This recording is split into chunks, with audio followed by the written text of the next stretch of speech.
Magandang umaga po. Andito na naman po inyong kaibigan, Pastor Greg Pagulayan, na tayo inyo po makakasama sa ating morning devotion at prayer. Ngayon po ay Lunes, ika-16 ng buwan Oktubre. Yan, buwan ng Oktubre. Kaya patuloy tayong magpasalamat sa Panginoon sa panibagong na namang buhay na pinagkaloob niya sa atin. Panibagong palakasan, panibagong kalusugan, at kagalingan sa lahat ng ating karamdaman. Patuloy nating idedeklara araw-araw na pinagaling na tayo ng ating Panginoong Hesus. At sabi nga confession brings possession. Kaya patuloy na sa pangalan ng ating Panginoong Hesus ay ideklara natin na tayo pinagaling na sa pamamagitan ng malatay at sugat ng ating Panginoong Hesus. So sa umaga pong ito ay patuloy po tayo sa ating pag-aaral at itutuloy po natin yung napag-aralan nyo ni Noriel kahapon, yung bang bautismo kay Jesus. Subalit ngayon po ay ibang naman ang ating tatalakayin. So katulad po nung nasa Matthew chapter 1 tayo, ay ang tinalakay natin ay yung lahi, yung pinagmulan ng ating Panginoong Hesus. So, ngayon din, dito sa ating pag-aaralan, yun din po pag-uusapan natin. At tingnan na po natin kung anong nais ng Panginoon na maintindihan natin sa sa genealogy na yan. Bakit po? Minsan, kadalasan, yung mga nagbabasa ng Bible, iniiwasan yung pangalan to,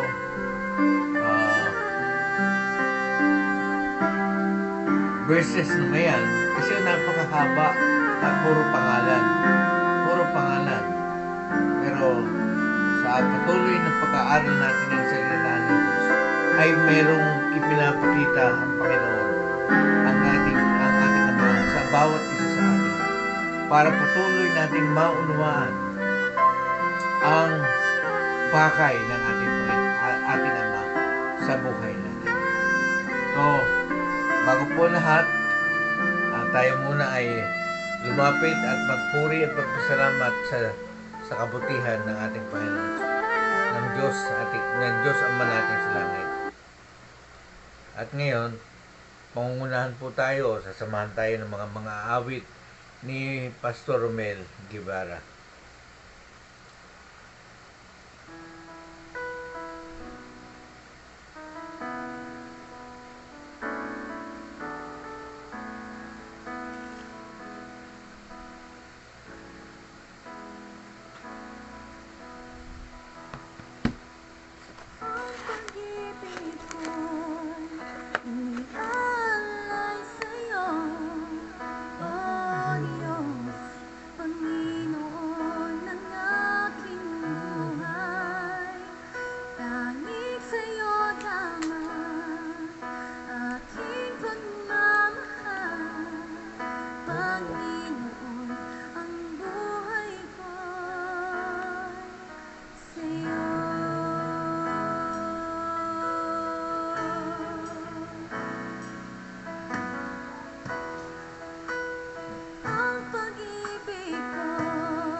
buhay natin ay para sa ating Panginoon. So, patuloy po tayo sa umagang ito. Magandang umaga sa inyo, Kuya April at Ate Mercy. Dito kay kay Evangeline Santos Macon o Machon. Yan, magandang umaga sa iyo. At doon sa mga kaibigan ko, si Pablo, yan, magandang umaga sa iyo. Kay Kuya Oka, magandang umaga sa iyo. At sa mga magbubukas pa ng ating kanilang mga Facebook at magsusubaybay sa ating morning devotion. Ito pong ating morning devotion to ay mula Lunes hanggang Linggo. Wala pong patlang. At alas 5:30 na umaga hanggang alas 6:30. At ang schedule po namin ngayong buwan ng Oktubre ay mula Lunes hanggang Miyerkules. Ako po ang inyong makakasama. Huwebes at Biyernes, Pastor Ates. At Sabado at Linggo naman si Noriel. So yan po yung ating schedule. At matatagpuan po natin ang ating mga videos na ito at nung nakaraan pa sa ating Pags channel sa Facebook po yan. Yan, Pags channel. At meron din pong simulcast tayo na sabayang nagbo-broadcast sa YouTube din sa ating Pags Family channel. At pinopost ko din po yan sa aking personal YouTube account, yung Pags. Greg Pags yan. Ayan. So, tuloy po tayo sa umagang ito. Tayo po yung manalangin. O dakilang Diyos Ama, pinupuri ka namin sa umagang ito at patuloy na nagpapasalamat kami sa iyong kabutihan. Salamat sa pag-ibig mo na patuloy na ipinadadama sa amin. Salamat Ama sa patuloy na pagkalinga mo na binibigay sa amin sa araw-araw ng aming buhay. Salamat din sa patuloy na paggabay mo sa amin at pagtuturo at pag-akay mo sa amin patungo sa iyong kalwalhatian. Salamat din dahil hindi mo kami iniiwanan na mangmang, kundi patuloy na binubuksan mo ang mata ng aming mga puso at isipan upang patuloy namin maunawaan ang kalooban mo para sa amin sa araw na ito. At patuloy na hindi lang basta namin maunawaan, kundi mailagay namin sa aming mga puso at maipamuhay namin. Salamat po Ama sa patuloy na gagawin pa sa aming magbuhay. Pundalangin namin sa pangalan ng aming Panginoong Jesus. Amen at Amen. So, sabi ko nga po ay itong ating pag-usapan ngayon ay kadalasan iniiwasan ng mga nagbabasa ng Bible. Pero nung maunawaan ko ang dahilan kung bakit isinulat sinama ni Mateo at saka ni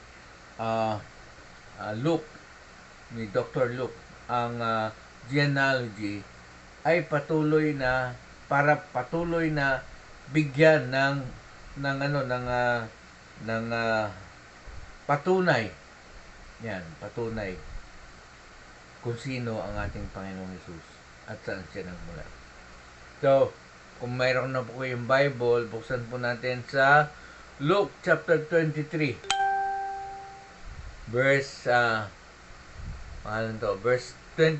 Luke chapter 3 verse 23 to 38. Yan. Luke chapter 3 verse 23 to 38. Gandang umaga sa iyo, Ate Huling. Yan. Huling ba o Huling? Yan. Sabi po dito, Jesus was about 30 years old when he began the public ministry. Jesus was known as the son of Joseph, the son of Heli. Yan. Son of Joseph, and Joseph was the son of Heli. Yan. Ito na po. Sabi dito, verse 2, Heli was the son of ito nga, kunin na po natin to ating largabista para medyo maliwanag. Yan. Heli was the son of Matat was the son of Levi was the son of Melchi was the son of Janai was the son of Joseph was the son of the son of Mattathias. Mattathias Mattathias was the son of Amos. Amos was the son of Nahum. Nahum was the son of Elsi. Elsi was the son of Nagai. Nagai was the son of Maat. Maat, son of Mattathias. Mattathias was the son of Semen. Semen, son of Josek. Josek was the son of Joda. Joda was the son of Joanan. Joanan was the son of Resa. Resa was the son of Zerubbabel. Zerubbabel was the son of Shealtiel. Shealtiel was the son of Neri. Neri was the son of Melchi. Melchi was the son of Adi. Adi was the son of Kosam. Kosam was the son of Elmadam. Elmadam was the son of Er. Er was the son of Joshua. Joshua was the son of Eliezer. Eliezer was the son of Jorim. Jorim was the son of Matat. Matat was the son of Levi. Levi was the son of Simeon, was the son of Judah. Simeon was the son of Judah. Judah was the son of Joseph. Joseph was the son of Jonam. Jonam was the son of Eliakim. Eliakim was the son of Malea. Malea was the son of Mena. Mena was the son of Matata. Matata was the son of Nathan. Nathan was the son of David. David was the son of Jesse. Jesse was the son of Obed.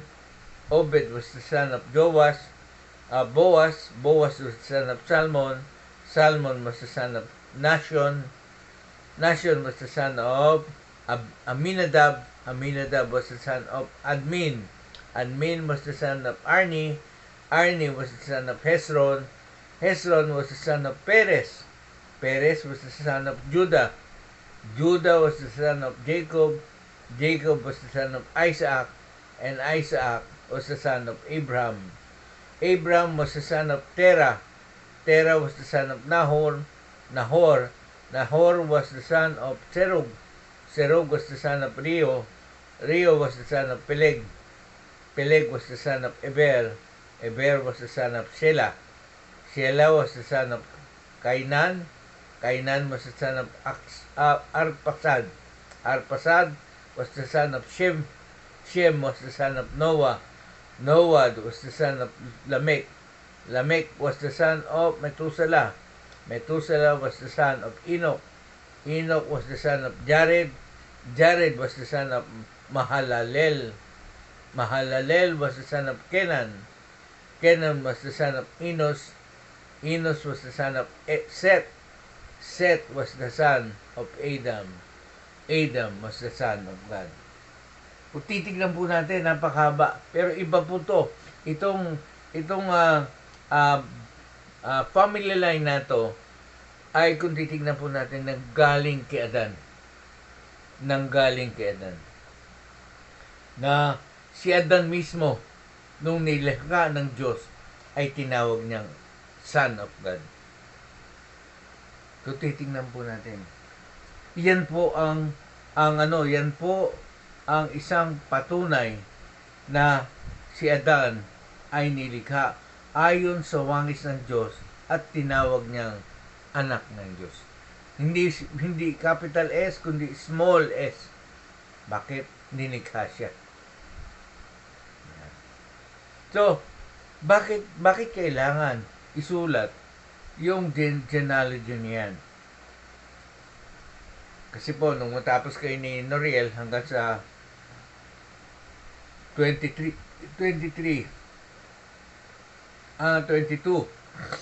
Okay. Excuse me.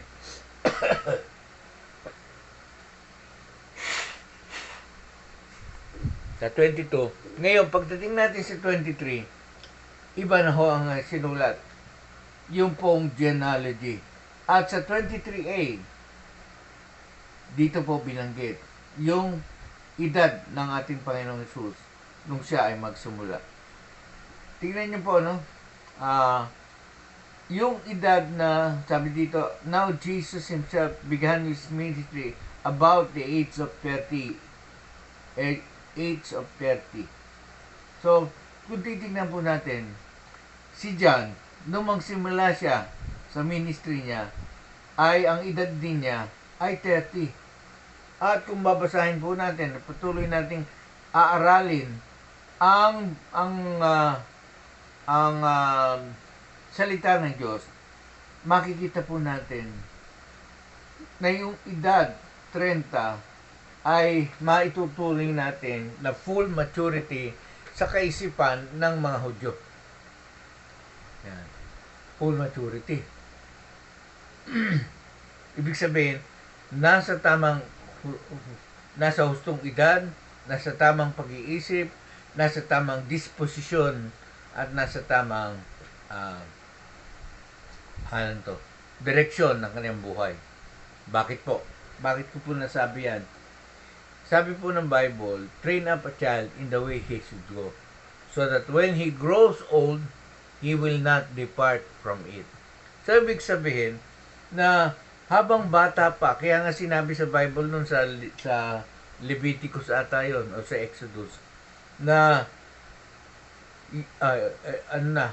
Leviticus na pala, na ituro nyo sa inyong mga anak ang batas na ito. Ano yung batas? Yung 10 utos ng Panginoon. Yan. At yung iba pa, mga subsequent laws, yung mga decrees, na makikita po natin sa Book of Leviticus. Yung law sa Exodus natin makikita, pero yung subsequent ordinances, laws at saka decrees, ay makikita natin sa Book of Leviticus. So, dito po, makikita po natin yung full maturity ni Jesus, ni John, at yung mga iba pa na tinawag ng Panginoon. Kung makikita din po natin, patuloy nating sasaliksikin ang salita ng Diyos, sa Numbers 4, 2, and 3, makikita po natin na yung mga pare, yung mga lingkod doon sa nagtatrabaho sa templo ay nasa edad din ng 30 anyos. So, yan po yung working age, yung public ministry. Yan. Kaya nga, kung titignan po natin na napaka-importante na maunawaan natin yung maturity. Maturity, sabi nga doon sa pinag-aralan natin, Jesus grew in wisdom, knowledge, and understanding, and grow in the spirit, in his spirit, grow in his stature, at maging malakas siya. So, ibig sabihin, yung buong kabuuan ni Jesus ay nag-mature siya. So, at handa na siyang lumabas sa public. Bakit po? Noong edad 12 anyos siya. Yung lahat na itinuro ng kanyang mga magulang ay na-confirm o naunawaan niya nung makipagtalastasan siya sa mga rabbi na nagtuturo ng salita ng Diyos. At doon niya naunawaan ang kanyang kung sino siya at ano ang purpose niya. Pero makikita po natin sa ating mga pinag-aralan, hindi po ipinagyabang ng ating Panginoong Hesus na natili siyang mapagpakumbaba. Kaya nga kung titingnan po natin, yan po yung simula ng ministry ng ating Panginoong Hesus. Mature siya, hindi lang sa edad, kundi sa lahat ng aspeto ng kanyang buhay. Yan. Kaya kung patuloy nating uunawain, doon sa verse 23 at 38, napakahabo yun. Pero kung tignan nyo, iba ang mga, although yung kay Matthew ay nagsimula kay Abraham, dito kay Luke, talagang kinuha niya yung history niya. Yung history. kung saan talaga nagmula. Ano po ang makita po natin dito? Ano po ang nakita natin dito? Yung pagiging tao ng ating Panginoong Hesus. Yung pagiging tao. Meron siyang pinagmulan. Galing siya sa lahi ni Adan sa pagiging tao. Bakit po? Bakit po nasabi natin ganon? Dahil sabi dito, being, ano ba ibig sabihin ng being a son of Joseph? O di ka, being or was supposed to be the son of Joseph. Bakit po? Bakit being or di ka supposed to be? Kasi po si Joseph ang hindi niya tunay na ama, kundi ang Diyos ang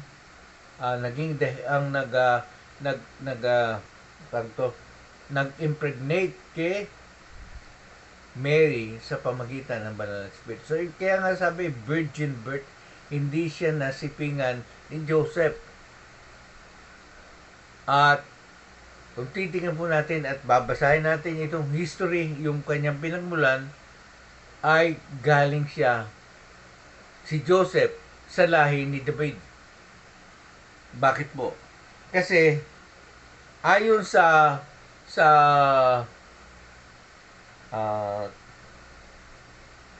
record, ang genealogies ay laging inuugat sa lalaki, hindi sa nanay, kundi sa lalaki. Kaya makita po natin si Joseph na supposed to be father ni Jesus ay galing sa angkan ni David. At yung angkan ni David ay galing sa angkan ni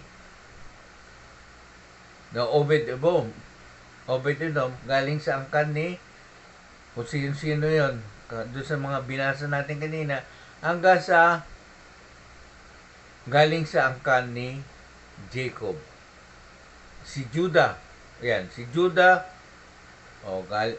anak. So, ganon. Judah, tapos Joseph, Jacob, Joseph, Judah, tapos Jacob, tapos sinong pinagmulan? Isaac. Yan. Isaac, Abraham. Yan po yung kay Matthew. Pero dito, tinrace po hanggang kay Adan. So, ibig sabihin, yung pagkatao ni Jesus ay nagpapatunay na siya ay tao.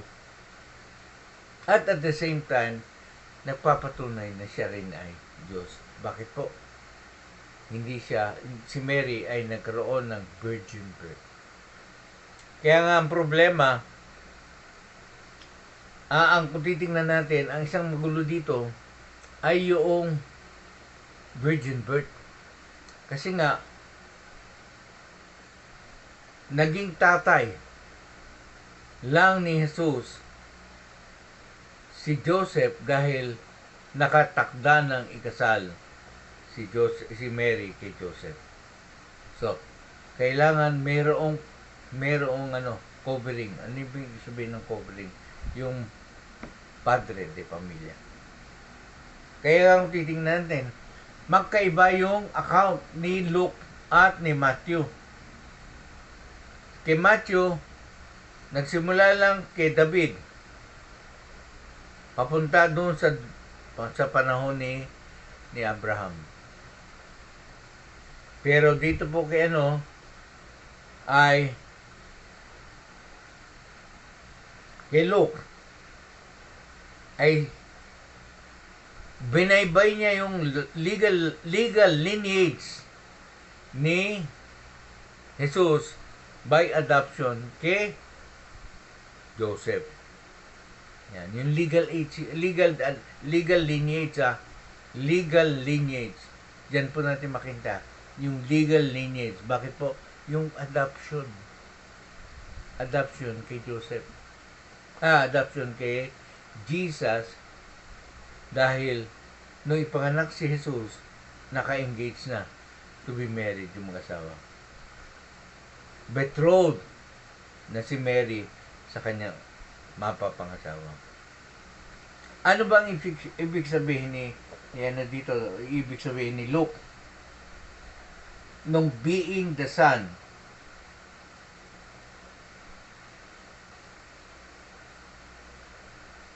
nagsimula si Luke kay Joseph.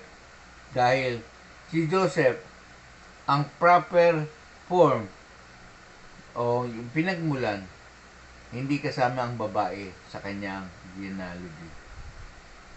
So makita maliwag doon, hindi kasama ang babae sa kanyang genealogy. Ang ibig sabihin ng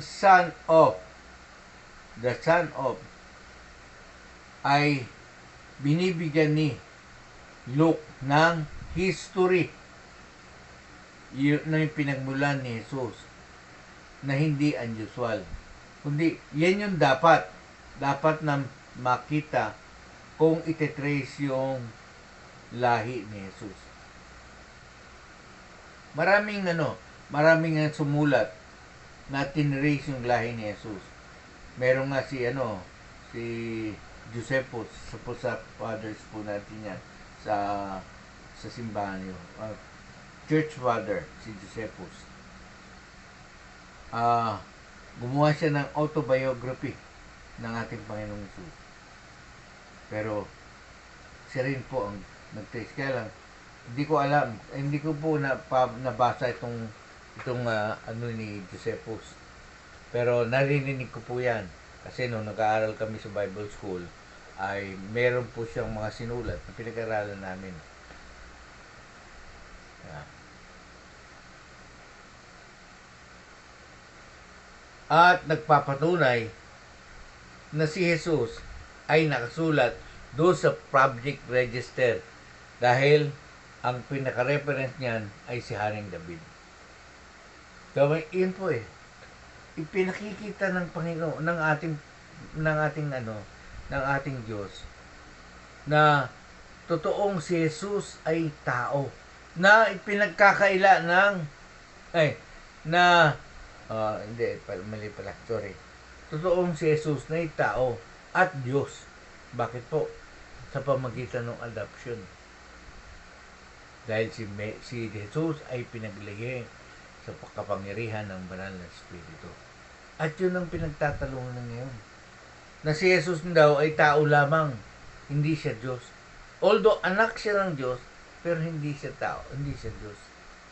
Yan po yung isang makikita mo nating hindi ayos sa mga tinuturo ng ibang nagtuturo. At sinasabi din na si Jesus, ang Ama at banal na Espiritu ay isang katauhan lang. Pero hindi po. Separate personality yung tatlo.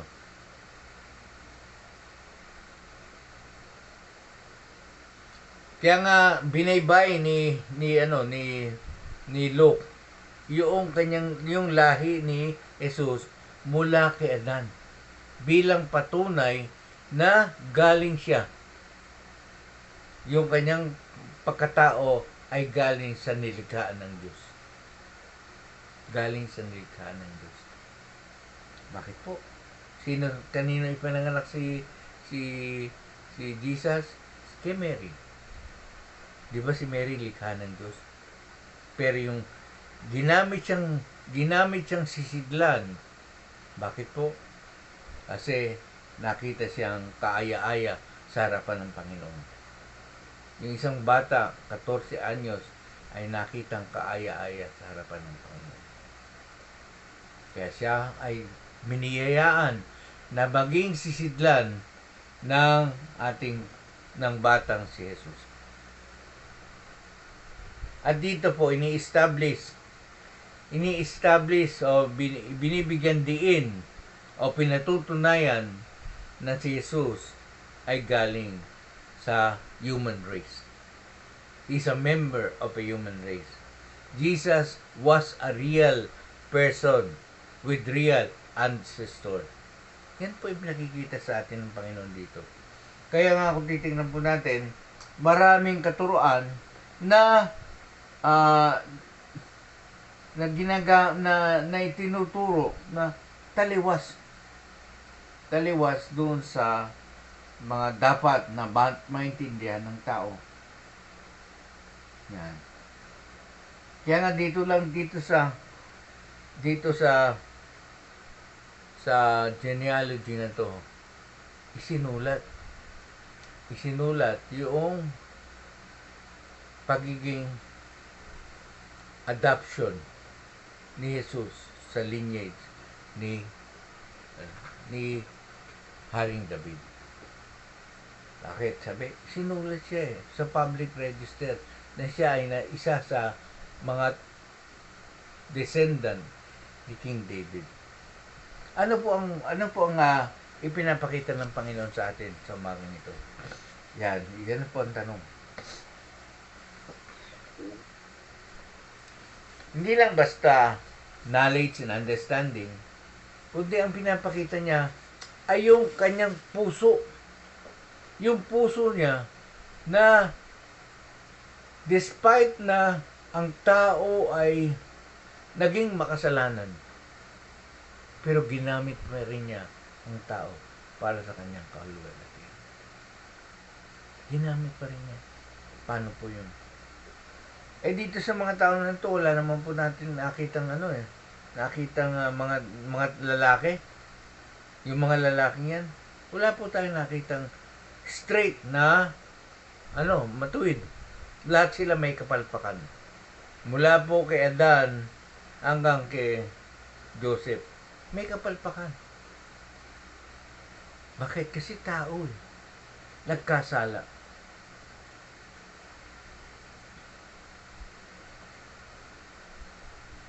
Pero ang makikita po natin dyan ay bangamat ang Diyos ay Diyos. Gumawa siya ng paraan. Nag-isip siya ng isang remedyo para yung tao ay mailigtas sa tiyak na kapahamakan. Sino magliligtas? Tao rin. Tignan po natin. Doon sa Egypt, nung panahon na sila'y alipin sa Egypt, nagpadala ang Diyos ng tagapagligtas. Sino po yun? Si Moses. Moses is a picture of Jesus Christ, na nagpalaya sa pagkakabilanggo saan? Sa pagiging alipin. Yan. At makikita po natin sa Book of Judges na tuwing magkakamali ang mga Israelite at bumabaliktad laban sa Diyos, nagpapadala ng tagapagligtas. Hanggang sa pinadala niya si Samuel at yung ibang mga propeta. Wala po, kasi lahat sila ay tao. Hindi nila kayang abutin ang kaluwalhatian ng Diyos. Kaya minarapat ng Diyos mismo na siya ang bumaba sa pamagitan ng ating Panginoon, sa katauhan ng ating Panginoon Jesus. Kaya nga sabi niya, the only begotten Son. Dahil, sino magliligtas sa tao? Ang Diyos ay Espiritu. At ito pa isa na dapat nating maunawaan. Ang Diyos ay walang kapangyarihan na pakialaman ang affair ng tao nang walang permiso. Ang tao. Bakit po? Ibinigay sa tao ang kapangyarihan pamahalaan ng buong mundo. Saan po yan? Makita natin sa Genesis. Ibinigay ng Diyos ang kapangyarihan na mamahala sa lahat. So, ibig sabihin, ang tao ang in charge dito sa mundo. Pero, na-usurp, ninakaw ng kaaway ni Satanas ang pamamahala sa mundo. Kaya siya ngayon naghari. Yung meron tayong kaharian ng kadiliman, Siya po yung naghahari dito sa buong mundo. At lahat ng mga gawa ng kasamaan ay impluensya ng demonyo o ni Satanas. Bakit po? Siya yung nagro-rule ng mundo. Kaya nga kailangan na maibalik ang tao sa piling ng Diyos. Paano mangyayari yun? Ang sabi doon sa Genesis, dahil sa pamagitan ng pagdanak ng dugo, nagkakaroon ng remission of sin. Ganun din sinabi po sa Hebrews, without the shedding of blood, there is no remission of sin. So, anong ginawa ng ating Panginoon? Ating Diyos, nagbigay siya ng banal na hain. Kaya nga kanina, nakakatuwa ka yung ating yung aking morning devotion. Sabi nung Romans chapter 12, verse 1 and 2, present yourself as a living sacrifice, holy and acceptable to God. Ganun po ang ginawa ng ating Panginoong Jesus. Hindi lang basta living sacrifice, kundi a burnt offering, o di kaya yung siya po yung naging tupa na pinatay para sa kasalanan ng mga Israelite. So, nangyari po ngayon, hindi po siya para lang sa Israelite, kundi para sa lahat. Kaya nga lahat ay pinatawan ng Diyos sa pamagitan ng Jesus. Kaya lang, ang sino man lang ang lalapit, magpapakumbaba at hihingi ng tawad sa Ama sa pamagitan ng ating Panginoong Jesus, ay siyang mapapatawad. At hindi lang yun, bibigyan pa siya ng karapatang maging anak ng Diyos. So, ibig sabihin, ibabalik siya doon sa pamilya ng Diyos. Na dati nandun siya sa pamilya ng Diyos, nawalay siya, pero ngayon, ibabalik siya doon sa pamilya. Kaya nga sabi ni Jesus, doon sa John 14, verse 6, I am the way, the truth, and the life. No one comes to the Father except through me. So, ibig sabihin, hindi makakabalik ang tao sa Ama, sa relasyon niya sa Ama, kung hindi tayo dadaan kay Jesus. At si Jesus ang tulay na maghuhukbong sa tao at ang Diyos. Yan po yun. Na nagpapakita na kailangan ang tao na magligtas sa kapwa-tao na namumuhay sa katwiran ng Diyos. Yun nga yung mga batas, yung mga decrees na yan ay ibinigay para mamuhay ang tao ayon sa katwiran ng Diyos, ayon sa kalooban ng Diyos. Pero hindi yun ang nangyari. Kundi tumalikod sila katulad ng Israel. Bakit po nagkakagulo ang Israel hanggang ngayon? Kasi po doon sa kasalanan ng kanilang mga ninuno. Ano po yun?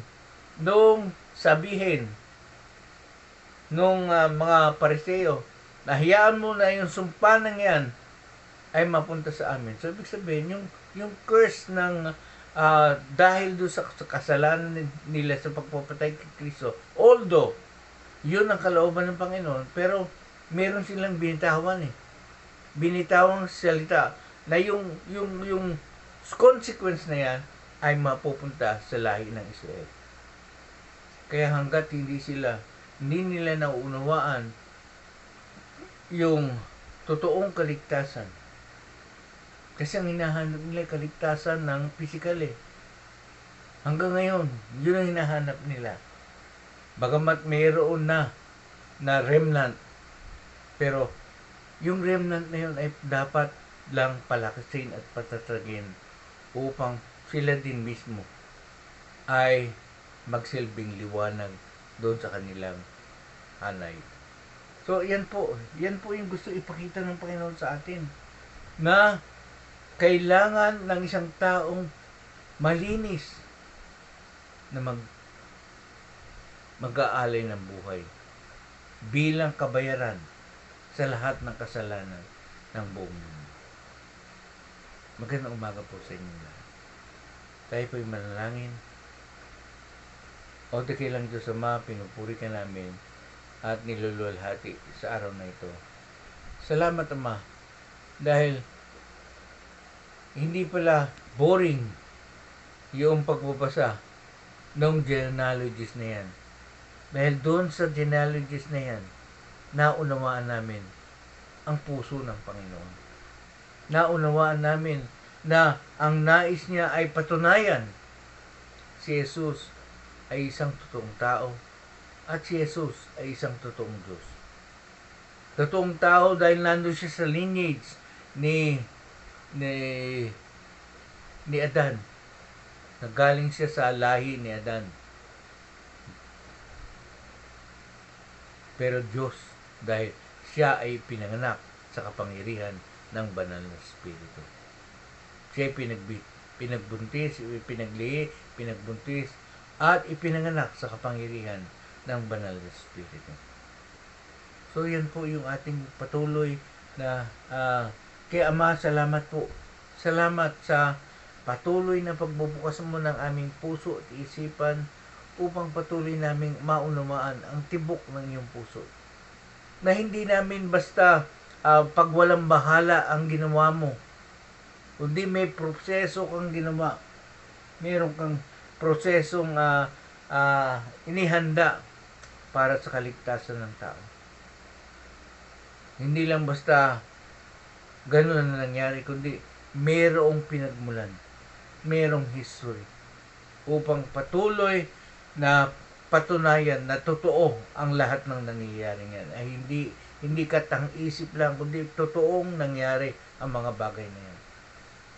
Na ginagawa ng ibang tao na lahat ng mga nangyari nito ay katang-isip lamang. Pero ikaw ay nagpapatunay na ang lahat ng nakasulat sa Bible ay totoo. At yung mga sumulat na dyan na 40 writer ay sinulat yung Bible sa magkakaibang panahon at magkakaibang lugar. Subalit, iisa ang tema ng kanilang sinulat. Ibig sabihin, naisulat ang salita mo, ang written word of God sa kapangyarihan ng iyong banal na Espiritu. Na ikaw ang nag-inspire dun sa lahat ng sumulat, ng lahat ng kanilang sinulat ay nagtuturo sa ating Panginoong Hesus. Salamat po, Ama. Salamat sa patuloy na ginagawa mo sa aming buhay. Salamat dahil hindi mo kami iniiwan ng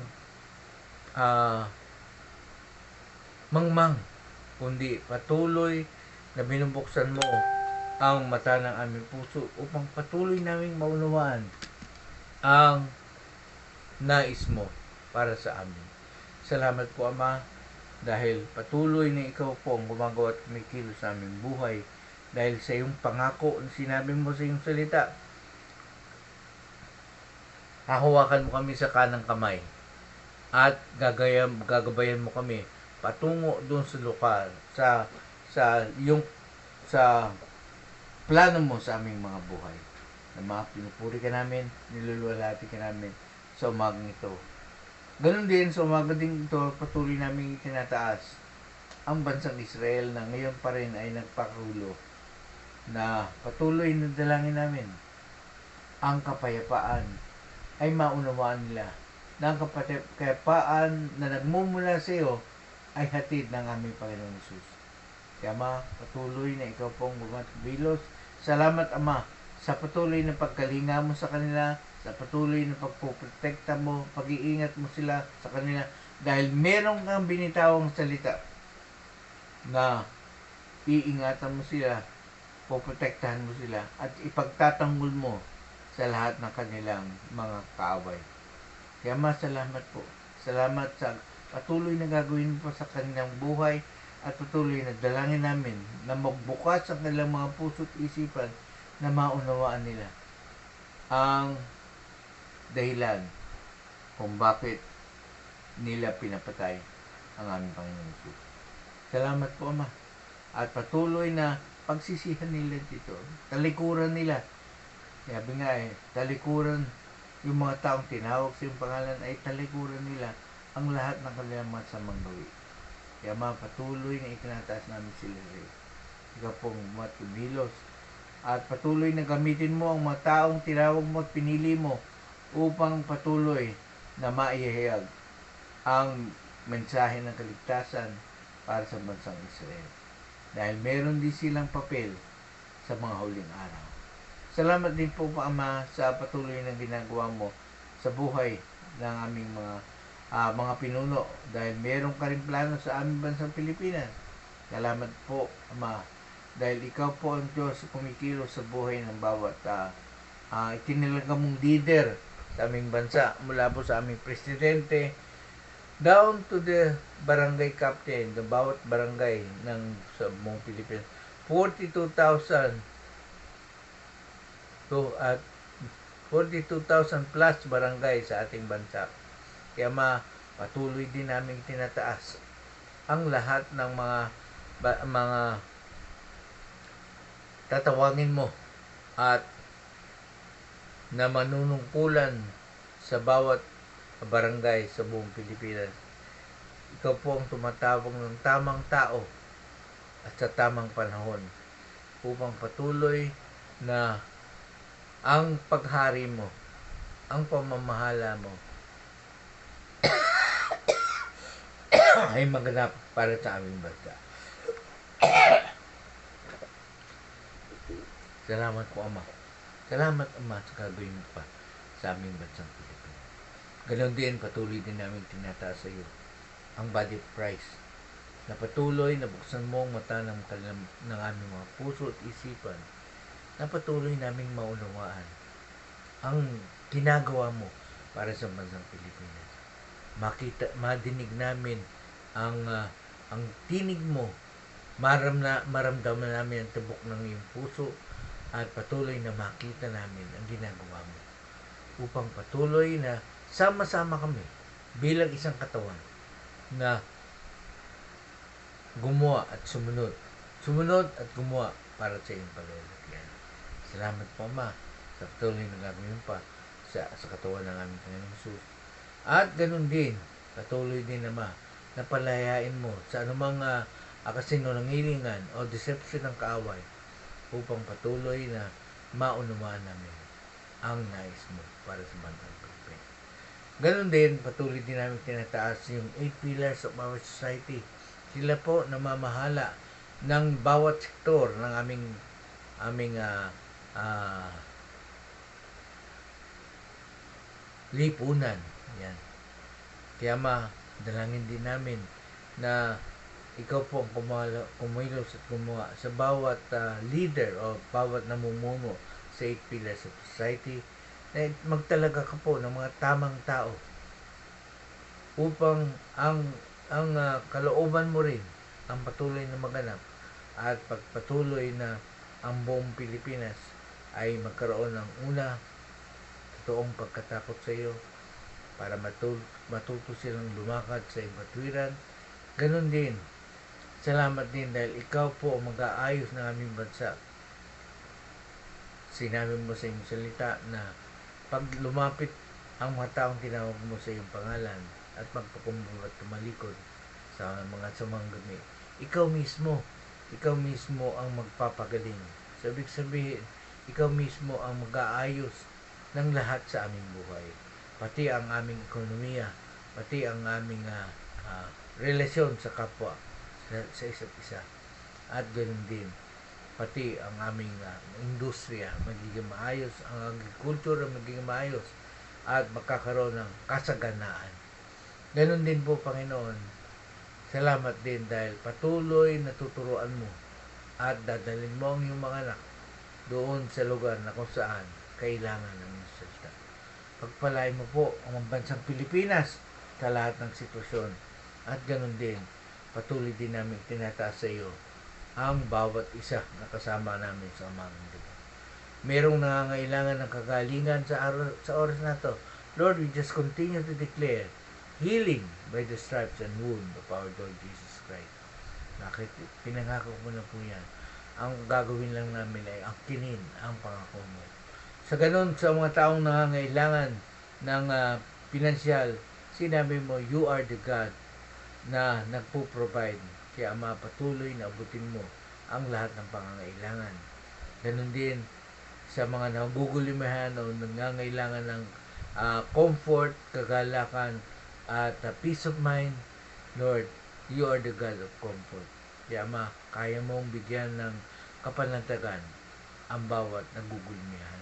Salamat po, Ama. Salamat po sa Diyos sa patuloy ng gagawin pa sa aming mga buhay. At ganun din, sa umagang ito, pinupuri ka namin, patuloy na niluluwalhati. At patuloy namin binabalik sa iyo ang lahat ng tagumpay, kaluwalhatian, at papuri. Lahat ng ito hiling namin sa matamis sa pangalan ng aming Panginoong Hesus. Amen at amen. So yan po, magandang umaga po sa bawat isa. Salamat po sa patuloy na pakikiisa nyo po sa ating morning devotion at sa ating pananalangin. Alam niyo, sabi nga ng Bible, 2 or 3 gathered in His name, andun siya sa kalagitnaan. Mas maganda po itong ating ginagawa. 2 o 3, pero nasa iba't ibang lugar tayo. So, ibig sabihin, yung lahat ng nasasakop natin ay nasasakop natin sa panalangin. So, ibig sabihin, kung global tayo sa ating ginagawa, kasamang nating pinapanalangin yung buong mundo. So, at patuloy na magpursige po tayo. Sabi ko nga doon sa preaching ko kahapon, preach po ko, merong katangian ang totoong lingkod ng Diyos. At isa sa katangian doon ay yung mapanalangin. At yun ang isang problema ng bawat isa sa atin. Hindi tayo tutok sa ating pananalangin. Sabi nga sa ating pananalangin, gumagawa at kumikilos ang ating Panginoon. Sa ating pananalangin, naririnig at nakikita ng Diyos ang ating lahat ng puso. Pero sa ating pag-aaral ng salita ng Diyos, naiintindihan natin, nakikita natin yung puso ng ating Panginoon Jesus, puso ng Ama, at yung kanyang gustong mangyari. Ang nais niya ay bigyan ng buhay na ganap at kaya ang bawat siyang tao nakikis. Pero ang panawagan niya para sa lahat ay meron akong magandang plano sa bawat isa. Hindi para pahirapan, saktan, kundi bigyan kayo ng ng pag-asa at magandang kinabukasan. So yan po yung nais ng Panginoon sa bawat isa. Maranasan natin yung kabutihan niya. Maranasan natin yung pag-ibig niya. Maranasan natin yung lahat ng bagay na nakalaan sa atin. Sabi nga hindi pa nakikita ng mata, hindi pa naririnig ng tenga ang mga babay na inilaan niya para sa atin. Kaya, ito po ang inyong kaibigan, Pastor Greg, na muli nagsasabi ng isang magandang umaga po sa lahat. Sa lahat, hindi ko na po kayo isa-isahin, kundi magandang umaga sa inyong lahat. At iniiwanan ko sa inyo ang salitang mabuti po ang Diyos, mahal niya tayo, at hindi niya po tayo iwanan hanggang sa dulo ng panahon. Magandang umaga po muli. Inyong kaibigan, Pastor Greg Pagulayan. Kita po ulit tayo bukas. Bye-bye.